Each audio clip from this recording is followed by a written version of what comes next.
Welkom terug julle. Prof Dani, ja, welkom vandag hier by ons. Is eintlik lekker om nie in 'n ateljee te sit, maar hier in u pragtige vallei, waar u het al diep spore getrap by landbou, maar vertel vir die kykers 'n bietjie meer van waar alles begin het en van jouself. So ek het in 1980 as 'n student by Stellenbosch Universiteit begin en studeer in diereproduksie, later gespesialiseer in diereteeling. As 'n dosent toegetree, my navorsing was meestal gefokus op akwakultuur, visproduksie. En ek het my loopbaan verlede jaar na 45 jaar by Stellenbosch Universiteit voltooi.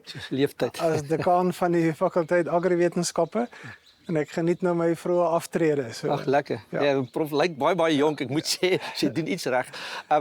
Terug juist na die akwakultuur wat ek weet hier nou al 'n pionier van is vir Suid-Afrika. Watse geleenthede is daar dalk vir kykers of vir nisboere, toekomstige nisboere sal jy dit kan aanbeveel? Ja, akwakultuur word aangedryf deur die toenemende vraag na visprodukte en die onvermoë van natuurlike hulpbronne, visserye om daaraan te voorsien. Ja.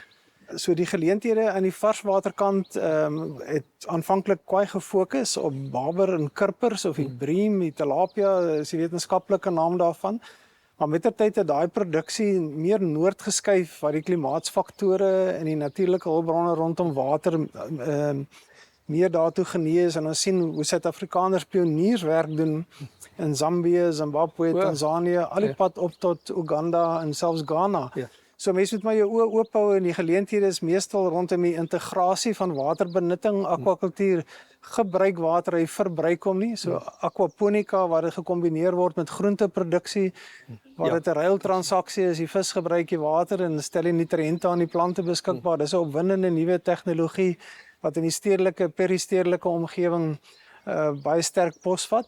En aan die marine kant het Suid-Afrika daarin geslaag om een van die grootste perlemoenproduksiestelsels in die wêreld te vestig, maar daar kan jy nou mooi sien hoe innovasie werk waar hulle in die Namakolandse kus besig is om seeboerdery te vestig waar perlemoen aan land geteel word en dan in die see uitgeplaas word om weer die oeste aan te vul en op so 'n manier 'n kombinasie van beheerde natuurlike produksie die seeboerdery te vestig. Perlemoen lê my na in die hart, net soos met die renosterstropery, daai twee goeders, want dit is sleg om te weet, ek jonk was en getyk het hoeveel perlemoen was, en nou sien die mense niks nie, so ek sou gehoop het hoe meer mense dan onder beheerde toestande kan tele beter, maar is vis miskien net half uit onkunde, want in Suid-Afrika as jy praat jy oor braaivleis en hoender en die gewone goed, maar is dit min mense praat oor vis en ons weet dit is tog baie gesond vir jou, so is dit net 'n gebrek aan kennis dat nie meer mense daai geleentheid vat nie? Ja, ek dink die voedselkultuur en leefstyl nie net van Suid-Afrika nie, maar van Afrika, jy weet, is ons baie bewus en gefokus op die rooi vleis, maar as jy net 'n bietjie noord van ons gaan, dan sal jy sien selfs binne Afrika maak vis 'n baie groter deel uit van die voedselmandjie en voedselsekuriteit. Selfs by lae inkomste verbruikers, jy weet in Afrika, so net 'n bietjie noord in sentrale Afrika maak vis 'n geweldige groot gedeelte uit van voedselsekuriteit, voedselvoorsiening.